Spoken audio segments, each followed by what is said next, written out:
And what I see amongst even my peers is a form of laziness. I'm saying this out of respect and not an attack, in a constructive way. I saw a little bit of it in the start of this conversation.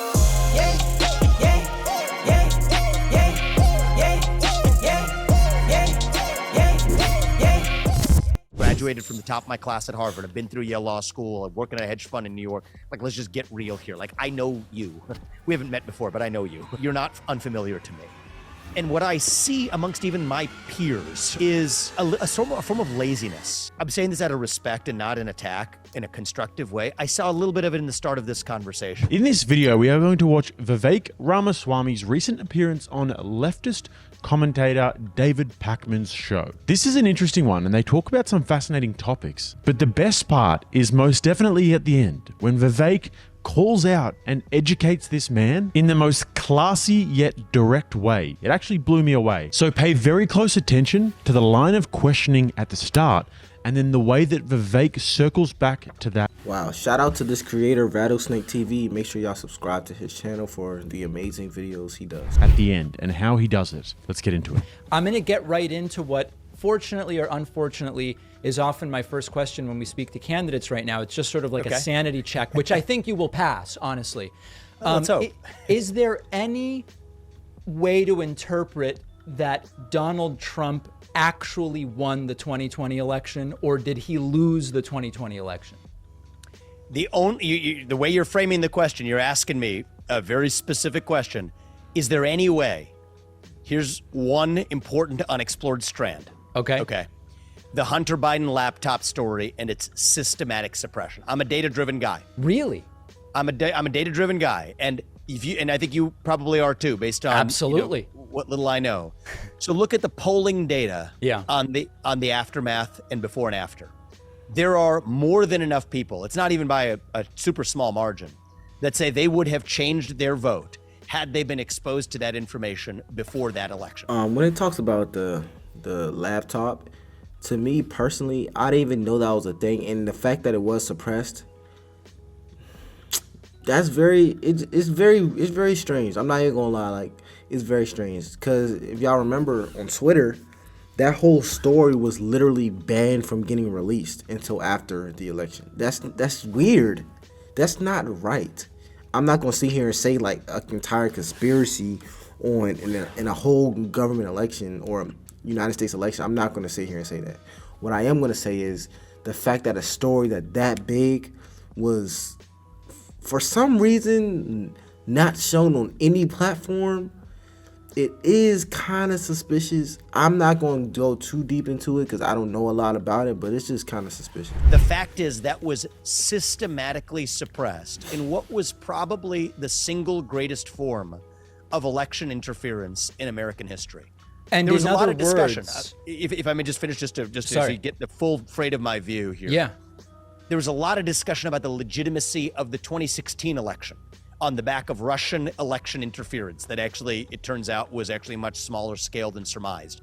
But on the day of Trump's inauguration, there was a lot of discussion. Hillary Clinton called the election result illegitimate and said that it was partly the product of Russian election interference.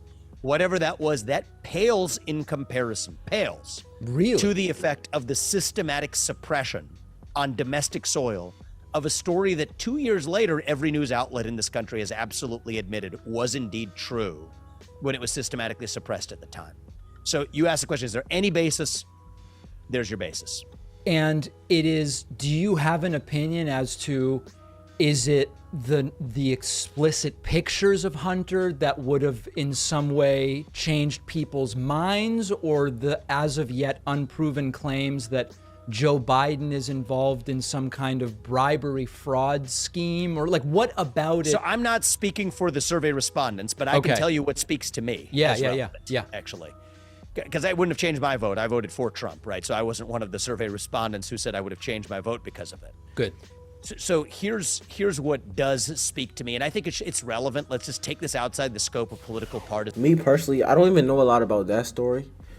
But I was legal to vote during that election. So my thing is, it's just the fact that it was hidden. I think that's a lot of people. Like, even if you voted for, despite who you voted for, Biden, Donald Trump. If the roles were reversed and let's say Donald Trump had a hidden story that's that big, it's just the fact that it was hidden. Like, we didn't really get the choice to, know about it. Like, we was just hidden. We didn't even get the option to know until after an election. The Burisma payments to Hunter Biden are a deep problem. $5 million paid by a Ukrainian company, privately owned by somebody who at the time was sitting on the National Security Council in Ukraine. Relevant now because it did result in an impeachment of a US president who called, that was Trump, who called for further investigation of that in Ukraine, but that wasn't the only geopolitical consequence of it. I think it has deep-seated implications even now for, say what many people on Russia's side of this say. Well, you have a US president whose son was dealing, when that person was vice president, with actually the Ukrainian government indirectly, accepting what in any other context we would call bribes. So much so that President Obama's staff actually raised this with Biden, only to be shouted down by it. This is a bipartisan concern. That's a real issue. Also, the shell companies created to do business with China and the Chinese government, again paid millions of dollars. That is relevant information on the eve of a presidential election, when the fourth largest newspaper in circulation, the New York Post, founded by Alexander Hamilton, had its social media accounts locked for publishing a story where you and I would have had our accounts locked for even sending it via direct message or email. So I do think we have to go back and reconcile ourselves with that, have to reckon with that, admit what went wrong if we're actually to move forward in the future. Sweeping that under the rug and relegating that to be the concern of rubes that live in the middle of the country and are election deniers, I think is the wrong approach for us to heal as a country. I think we have to reckon with the fact that we did that as a nation. The United States of America, we let that happen. Admit that. Now, my view is nations make mistakes. You can move forward if you understand those mistakes, but we have to be open about them. I'm really enjoying Vivek Ramaswamy at the moment, and I don't know if it's a phase. I'm not sure if this is just a purple patch. Yeah, I think Vivek Ramaswamy, he's obviously extremely intelligent. And one thing I like that he does is that he's very objective in all his takes. He doesn't really pick a super large side. He doesn't attack any politicians. He doesn't attack the nation, which I find, pretty good, because we all live in America. You can't be attacking your own country. He's just like, yeah, we did this. It was a mistake. Nations make mistakes, but I just want you to admit the mistake. But judging by the look on David, what's his name, Pacman? I forgot his name. On his face, it's like he didn't even understand anything Vivek was saying, honestly. Before Trump gets good with the law, hits his 2016 form, and then it's game over. You shouldn't have. What was that? Is that a dog? Uh-oh. It's Hillary.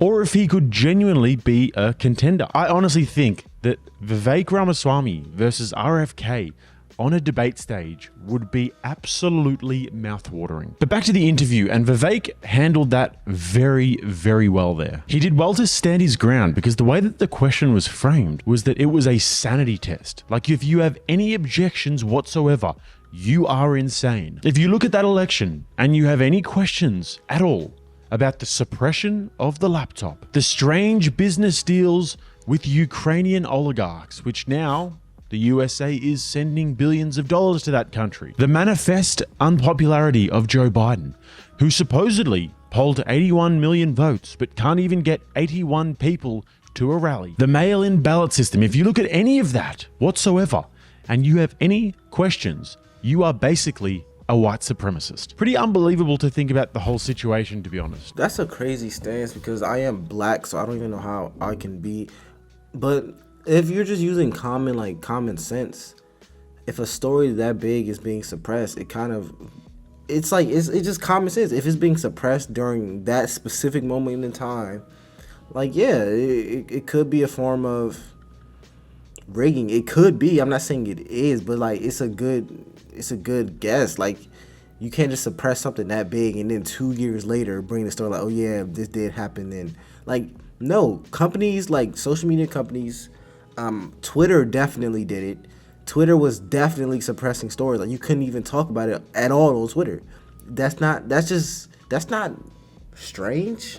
But the funny parts is that the same people who will say this will be those that were screaming Russiagate, Russiagate, Russiagate all those years. But I guess that's just politics. It's a sport. They root for their team no matter what, and all ethics just go out the door. Now for a very interesting back and forth about wokeness. Guys, before we get to the next part, if you don't mind, just quickly hitting that like button so that you have Anti-woke movement and woke as a cancer or a interested and subscribe.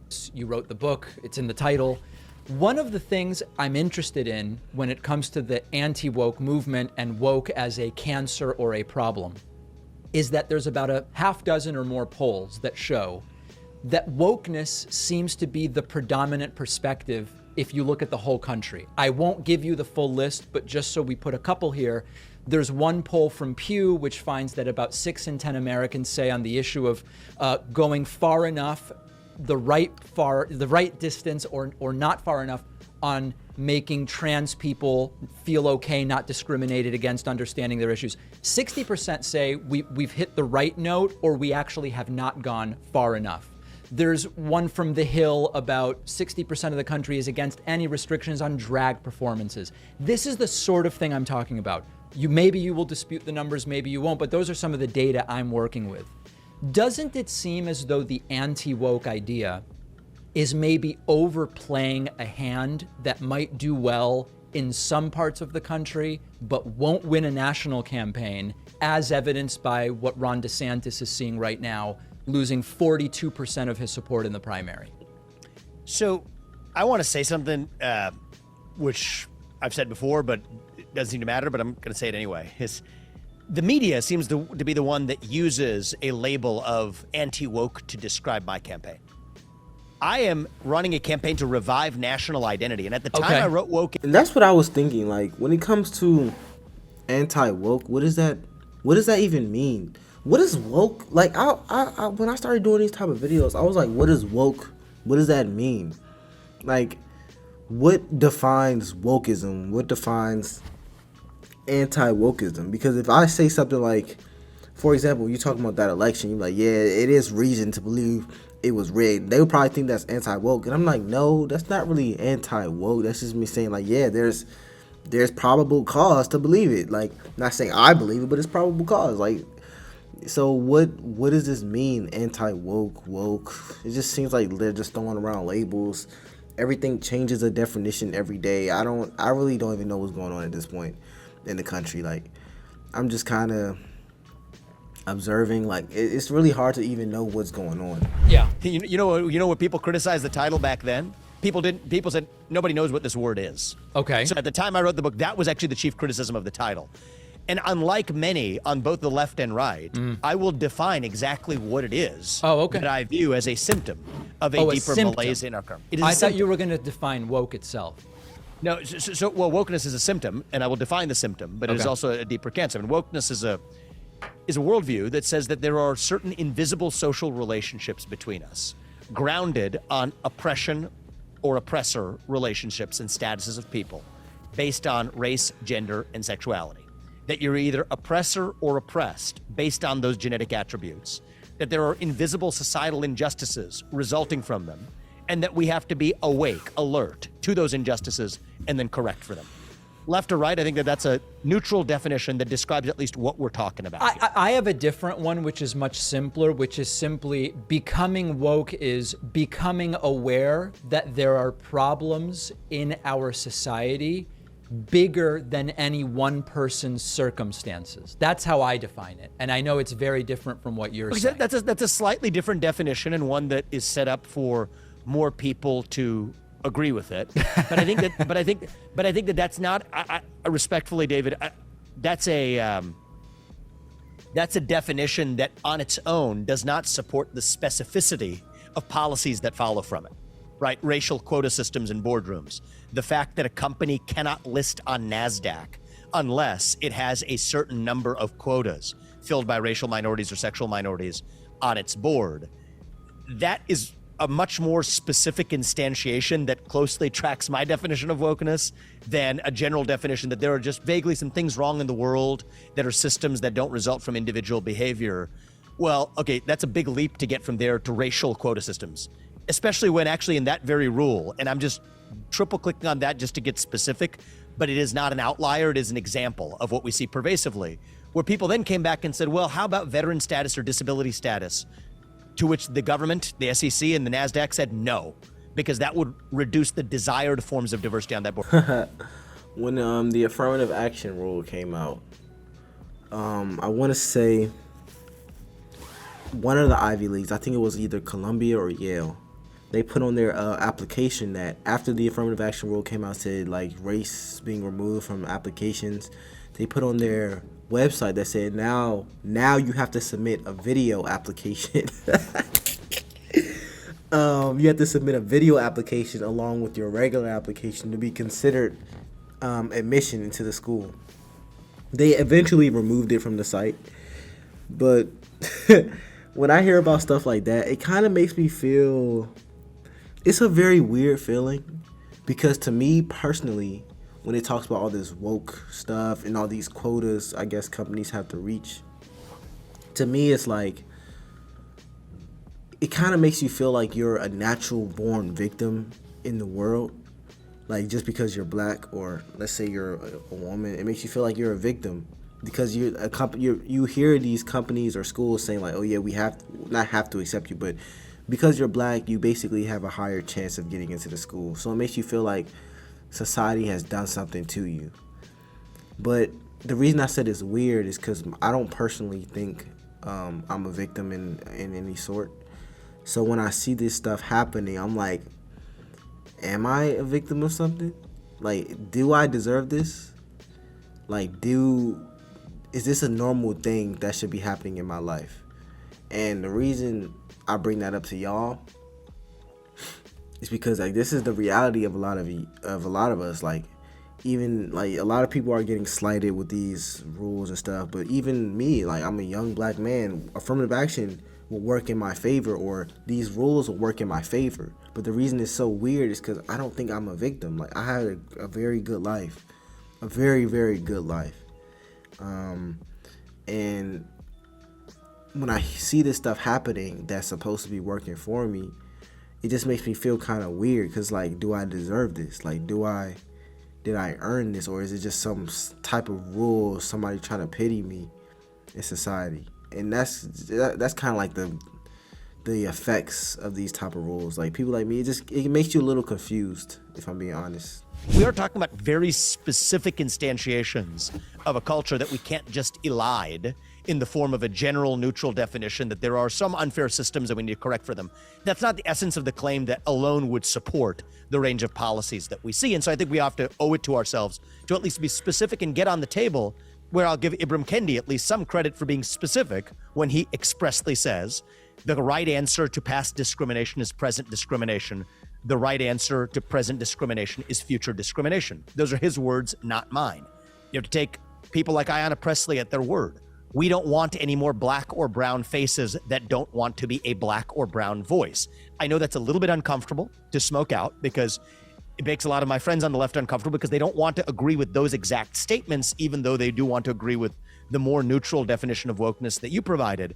But we have to smoke that out, where there are policies that directly track what the leading advocates of this movement have said in their own words. That's not me putting words in anybody else's mouth. And I think we just have to own that up and get that on the table so we can actually have an honest, clean-hearted debate about it. And when stuff like this happens, like, and people don't realize like these type of policies, they don't help anyone.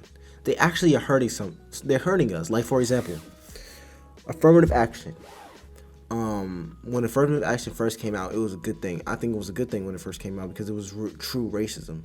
But it got schools and places got so carried away.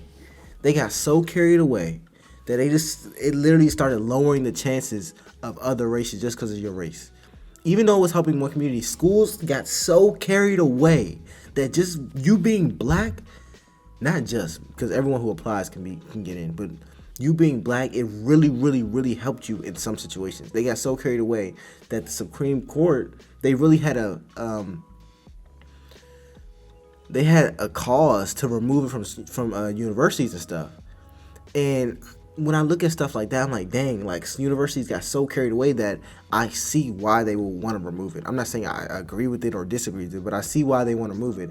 And then you have today where you have it was this fund that black women have, and they were basically donating money to other organizations ran by black women. It was a private fund where they were just donating money to organizations that were started by other black women. Something like that, where it's your private money, where you should be able to donate to whoever you want. Now stuff like that is at risk. And the reason I think this is a problem is because when, like the quote said, the only cause for past discrimination is present discrimination, and only answer for present discrimination is future discrimination. I see that playing out now, where you have these companies or these universities who are discriminating against white people or Asian people or whatever people to help one race, and then it just backfires, and now people are discriminating against black race, and then it's just a never-ending loop. Instead of people just being fair and just completely, it's just a never-ending loop of discrimination that's just never going to end. It's going to pile on and pile on and pile on until what? Like, what's the end goal? But I'm not going to react to this entire video. If you want to watch the end, go to Rattlesnake TV's channel. He has it's about 5 minutes, I think, video. But yeah, it's LFR Jojo. Subscribe to the channel, and I'll see you in the next one.